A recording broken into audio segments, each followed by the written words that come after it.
ఓం శ్రీ మాత్రే నమః. మాతృదేవో భవ. గత భాగంలో మనం అమ్మవారిని గాయత్రి స్వరూపిణిగా, ఆమె శివుని హృదయానికి ఆనందాన్ని ఇచ్చే వెన్నెల అని, మనలోని అజ్ఞాన అంధకారాన్ని పారద్రోలే సూర్యుడు అని తెలుసుకున్నాం.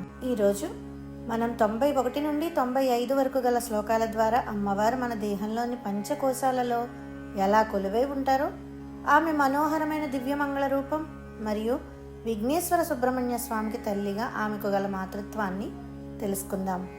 తత్వాసన తత్వమయి పంచకోశాంతరస్థిత నిస్సీమ మహిమా నిత్య యవ్వన మదశాలిని. అమ్మవారు 36 తత్వములే ఆసనంగా కలిగినది మరియు ఆ తత్వములన్నింటిలోనూ నిండి ఉన్నది. మన దేహంలోని 5 పొరలు అంటే అన్నమయ, ప్రాణమయ, మనోమయ, విజ్ఞానమయ మరియు ఆనందమయ కోశాల మధ్యలో ఆత్మానంద స్వరూపిణిగా ఆమె ఉంటుంది. ఆమె మహిమలకు హద్దులు లేవు.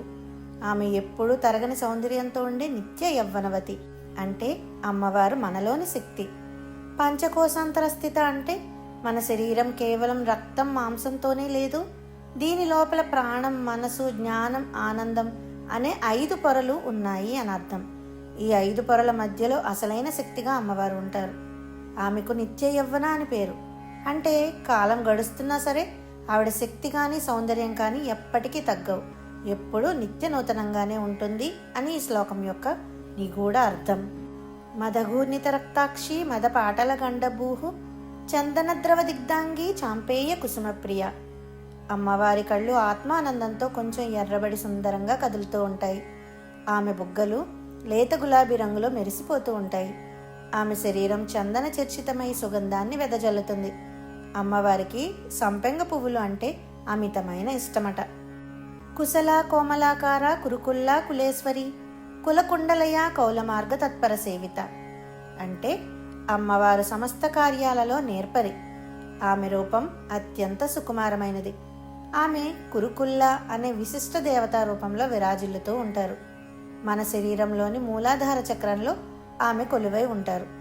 జ్ఞానులు అనుసరించే కౌల మార్గం ద్వారా ఆరాధించే భక్తులకు ఆమె ఎల్లప్పుడూ తోడుగా ఉంటారు అని ఈ శ్లోకం మనకు ధైర్యాన్ని ఇస్తుంది. కుమారగణనాథాంబ తుష్టి పుష్టిర్మతిధృతి కాంతి స్వస్తిమతీ కాంతిర్ నందిని విఘ్ననాశిని. అమ్మవారు కుమారస్వామికి మరియు గణపతికి తల్లి. మనలో ఉండే తృప్తి, బలం, బుద్ధి, ధైర్యం మరియు వెలుగు ఇవన్నీ ఆ తల్లి స్వరూపాలే.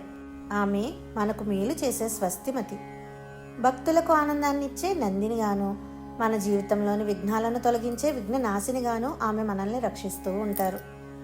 తేజోవతి త్రినయన లోలాక్షి కామరూపిణి మాలిని హంసిని మాత మలయాచలవాసిని అంటే అమ్మవారు గొప్ప తేజస్సు కలిగినది మరియు శివుని వలె 3 కన్నులు కలిగినది అని అర్థం.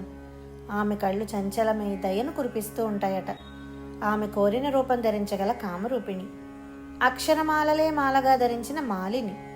ఆమె జ్ఞానానికి చిహ్నమైన హంసవాహనాన్ని అధిరోహించినది అని అర్థం. మలయ పర్వతాలపై అంటే చందనవనాలలో నివసించే ఆ జగన్మాత మనందరికీ పరమ దయామయ అయిన తల్లి. ఈ 5 శ్లోకాల ద్వారా అమ్మవారు మన దేహంలోని కోశాలలో ఉంటూ మనల్ని ఎలా నడిపిస్తారో తెలుసుకున్నాం. విఘ్నాలను తొలగించే తల్లిగా, జ్ఞానాన్ని ఇచ్చే హంసినిగా ఆమె వైభవం అనంతం. ఆ కుమారగణనాథాంబ మలయాచలవాసిని అయిన జగన్మాత అనుగ్రహం మనందరిపై సదా ఉండాలని కోరుకుంటూ స్వస్తి. జై శ్రీమాత్రే నమః.